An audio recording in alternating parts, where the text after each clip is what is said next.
Hi. As a writer, I was sheltering in place long before it became mandatory.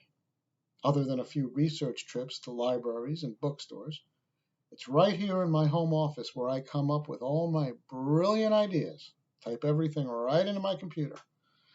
Lots of magazine articles, a few books, some plays, some business copywriting.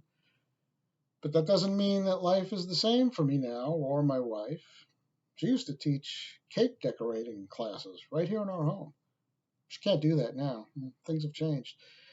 She's cooking a lot now to make use of all the food we bought when the pandemic began. But we have well water. She's been using so much of it lately that we actually ran out the other day. Here's where being a writer sometimes comes in handy. One of the byproducts of my trade, at least my version of it, is let's say a healthy collection of rejection notices from publishers and agents, theater producers. That's just the way it goes. I've been saving them as a sort of badge of courage and survival. On the other hand, they take up a lot of space and sometimes they just make me want to puke.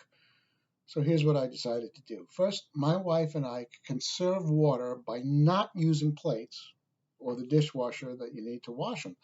Instead, I took a bunch of rejection notices and I made plates.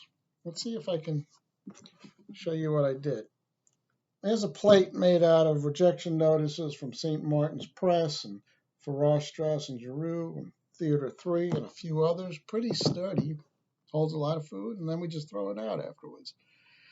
Also, my wife and I are as anxious about toilet paper as everybody else, but here too is where being a writer comes in handy. I took a bunch of rolls that I salvaged.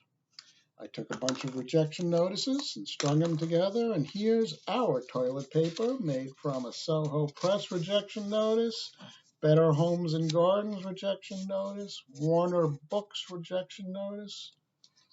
Ultimately, maybe this is more a statement on what I feel about rejection notices because I don't know how practical it's going to be. It'll probably just clog up the toilet. And then it'll be just another brilliant idea of mine flushed away into the annals of rejection.